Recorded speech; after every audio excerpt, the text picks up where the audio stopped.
Boa tarde a todos. É um prazer muito grande, né, estar aqui. O texto que eu vou apresentar, eles são parte de estudos, né, que vem realizando há muito tempo na área da criança e, mais recentemente, também de um grupo de pesquisa com o professor Paulo Vaz na UFRJ. Bom, obrigada. Bom, o debate social em torno da infância tem se revestido de crescente ansiedade e pânico moral, além de grande ambiguidade, fazendo com que a criança seja percebida, ora como vítima e em risco, ora como grave ameaça ao futuro dos indivíduos. Nesse sentido, uma vasta literatura internacional, que já vem ganhando adeptos no solo nacional, relaciona situações de risco na infância à criminalidade futura.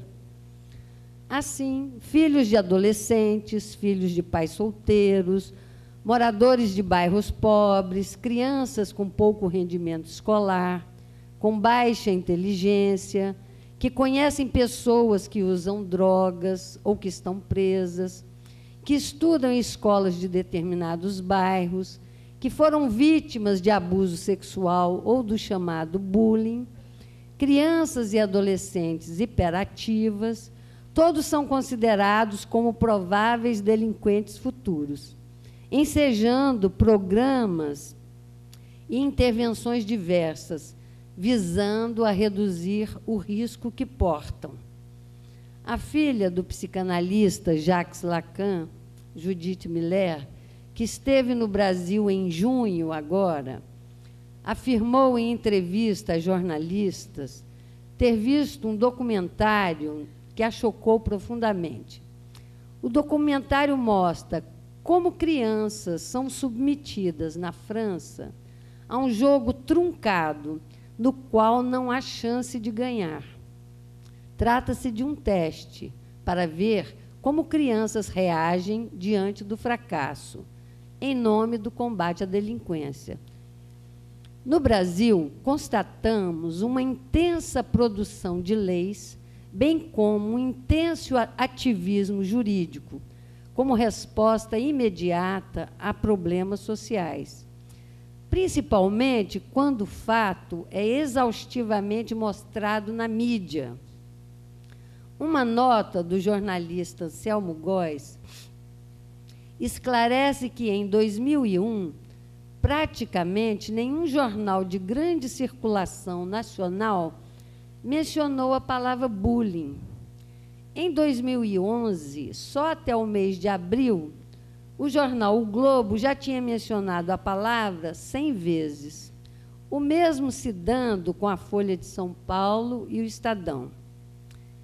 Esta visibilidade midiática em relação ao bullying se intensificou em função do assassinato e ferimento de crianças ocorridos em abril na Escola Municipal Tasso da Silveira, localizada no bairro de Realengo, no município do Rio de Janeiro.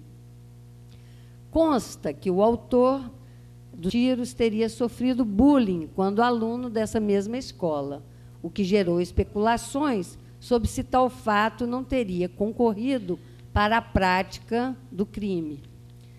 Desde então, inúmeros projetos de leis foram aprovados e ou encontram-se tramitando na Câmara e no Senado Federal, bem como nos âmbitos municipais e estaduais, seja criminalizando a prática do bullying, seja obrigando as escolas e unidades de saúde a notificarem sua ocorrência.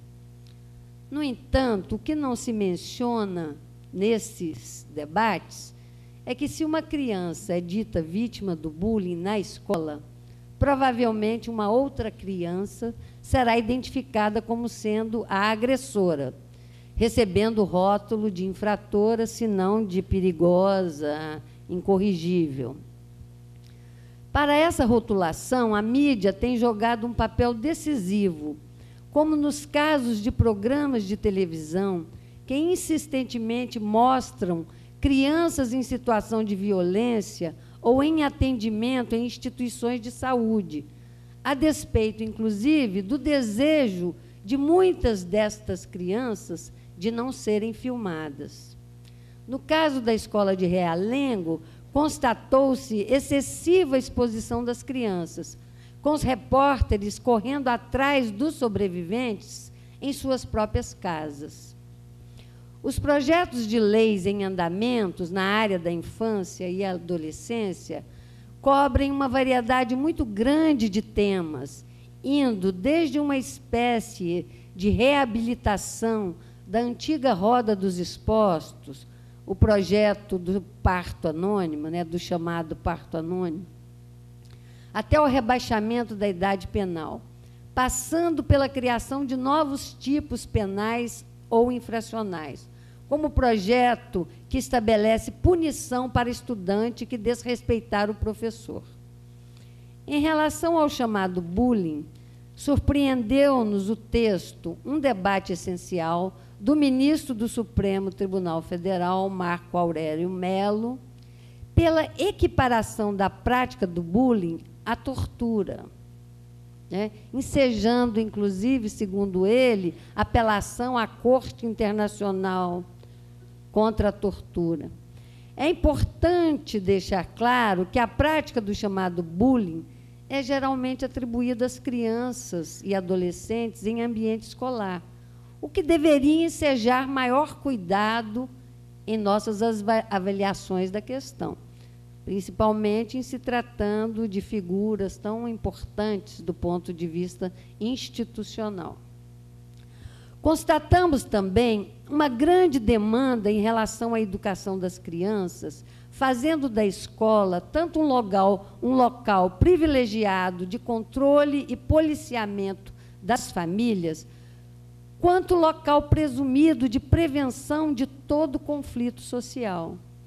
Nesse sentido, é motivo de preocupação o modo como as políticas sociais estão sendo chamadas a comporem a política criminal, sem levar em consideração, muitas vezes, as especificidades e os objetivos de tais políticas de assistência, saúde e educação, numa compreensão tutelar e reducionista do que seja a interdisciplinariedade, a interinstitucionalidade e a intersetorialidade.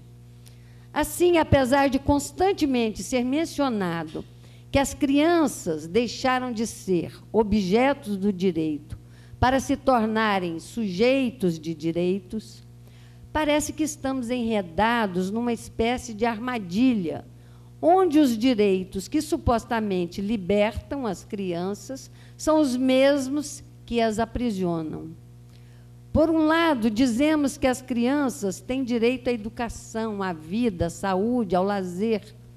Por outro, observamos uma medicalização generalizada das crianças em nome de sua adaptação escolar e familiar, para conter sua agressividade e hiperatividade, ou para simplesmente prevenir supostos e hipotéticos riscos de se tornarem delinquentes, inseguras, mal-sucedidas ou obesas.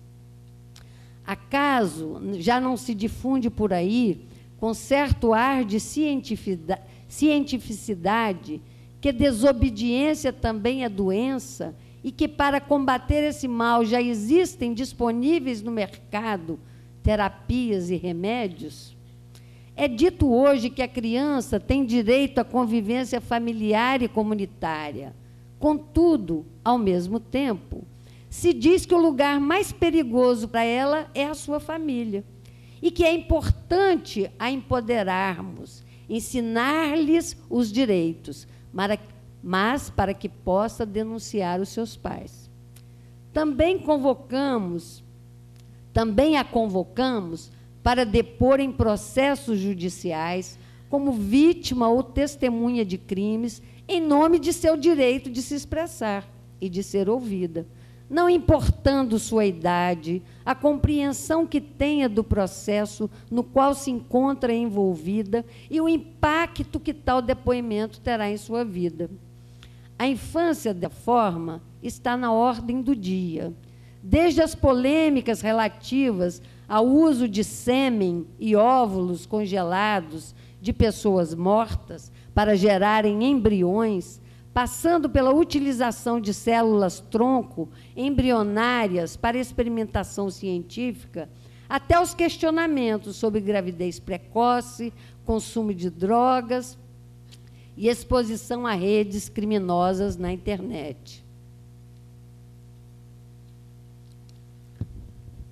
No entanto, em que pese a proliferação de matérias sobre o tema da infância, algumas questões têm permanecido à margem do noticiário e mesmo da agenda de muitos grupos de militantes dos direitos humanos, recaindo a preferência de ambos nas situações pontuais de violência contra criança e adolescente, ou de atos infracionais cometidos pelos mesmos. Esta marginalização de outras questões possíveis decorre da ênfase numa imagem ambígua e idealizada da criança, simultaneamente boa vítima e mau infrator, como se toda a infância tivesse que ser pensada sob essa ótica reducionista. Os direitos de crianças e adolescentes só têm ganhado relevância na cena atual se pensados no modelo da vítima-agressor, principalmente em se tratando dos direitos sexuais e afetivos. O pânico em relação à sexualidade das crianças e dos adolescentes tem sido de tal ordem que qualquer atenção ao corpo da criança tem se revestido de ansiedade, existindo sempre a possibilidade de que os próprios cuidados de limpeza e higiene sejam vistos e interpretados como abuso sexual. Assim, ou a criança é considerada vítima e precisa de proteção especial, como, por exemplo, ser enviada a um abrigo, ou é autora de ato infracional e necessita receber uma medida socioeducativa, como, por exemplo, privação de liberdade. Quando, eventualmente, se pensa na promoção dos direitos, é sempre pela ótica tutelar. No caso da saúde, por exemplo, sempre entendida como prevenção de doenças e riscos da gravidez. Embora, muitas vezes, o debate se encontre polarizado entre os extremos, existindo os que defendem que as fronteiras tradicionais que separam crianças de adultos sejam mantidas rigidamente, e aqueles que pretendem abolir totalmente tais fronteiras, muitos autores afirmam haver uma convergência de cunho moralista entre esquerda e direita nas últimas décadas, em virtude daquilo que assinalam como sendo da ordem de um pânico moral. Assim, segundo Buckingham, a invocação de temores relacionados à criança tem sido um meio poderoso de atrair a atenção e o apoio públicos. Campanhas contra a homossexualidade são redefinidas como campanhas contra pedófilos. Campanhas contra a pornografia tornam-se campanhas contra a pornografia infantil. Aqueles que têm a coragem ou a audácia de pôr em dúvida tais clamores sobre o caráter avassalador desses fenômenos podem ser facilmente estigmatizados como sendo hostis às crianças. Não estamos sugerindo, e nem tampouco Buckingham, que as preocupações com as violências e a pornografia infantil sejam ilegítimas ou falsas. Estamos apenas apontando quanto a figura da criança ameaçada tem sido usada para propósitos de controle social que não necessariamente o tão proclamado princípio do melhor interesse da criança. Um vetor importante desse debate, então, é a noção de risco. Segundo alguns autores, a Grã-Bretanha, na década de 80, passou por diversas ondas de pânico moral, a partir de eventos e situações percebidas como sendo de risco para as crianças e apresentadas como sendo epidemias. Vacan, Garland, Hacking, dentre outros, têm escrito sobre a caça aos delinquentes sexuais, pensados como a mais execrável figura da monstruosidade moral. Só que este monstro não é mais o outro, facilmente identificável por sua aparência e comportamento. De fato, esse monstro pode ser qualquer um, próximo ou estranho. Incerteza que só amplia o esforço para desenvolver mecanismos de controle e vigilância. No entanto, embora seja dito que não se pode distinguir o criminoso sexual por suas roupas, aparência física, raça, sexo e profissão, os critérios arcaicos de construção de perfis continuam a operar. A seletividade do sistema penal continua a incidir preferencialmente sobre as pessoas pobres e vulneráveis. Louis Vacan afirma que a mais recente onda de pânico moral nos Estados Unidos tem precedentes históricos naquele país, apresentando um certo número de surpreendentes semelhanças, tais como centrar-se em atos altamente infrequentes e particularmente atrozes, enquanto as formas rotineiras de assédio são negligenciadas. E também afirmarem que os agressores sexuais são tratados de forma branda pelos tribunais, contrariando as estatísticas que mostram que, mesmo tendo caído o número de delitos sexuais naquele país, cresceram as condenações em relação a outros delitos. Além do mais, campanha contra o abusador sexual é resultado, em grande parte, do ativismo de setores sensacionalistas da mídia e de políticos em campanha eleitoral, inflando o assunto na cena pública, além de qualquer senso de medida. Apesar desses pontos em comum, Vacan afirma que a atual onda de execração pública do infrator sexual é distinta das anteriores em intensidade, objetivos e efeitos. Não apenas a onda atual se vale das novas tecnologias, a internet, ampliando a disseminação da informação e da vigilância, como estendeu o controle dos infratores para além do cumprimento da pena. São pessoas que são perseguidas mesmo após terem cumprido a pena. Também se difere da onda anterior pela entrada em cena do protagonismo da vítima e de sua família, a partir dos anos 80. Além do mais, como enfrentamento de cunho moral e não de violação de direitos, tem motivado um repúdio ao ideal de reabilitação, preferindo a neutralização do infrator. Característica da política penal americana desde meados de 1970. Assim, constatamos nas culturas ocidentais contemporâneas uma ambiguidade na imagem social da criança, como corporificação do futuro, oscilando entre vítima inocente e feliz e futuro agressor. A ambiguidade tende tanto a favorecer políticas públicas sobre a forma geral da tutela, quanto a autorizar, sob o manto da cientificidade, ainda uma vez, intervenções estatais sobre os pobres. Afinal, sabemos em que setores da sociedade estão concentradas as mães solteiras, as adolescentes, as crianças com pouca escolaridade e baixo desempenho escolar. Quando a ótica se desloca para a relação entre a criança e o adulto, alia-se a imagem da criança vítima à imagem estereotipada do predador, dificilmente identificável e sempre à espreita. Essa aliança, particularmente aparente em casos atrozes, singularizados pela mídia, funciona como metonímia de qualquer ato criminoso.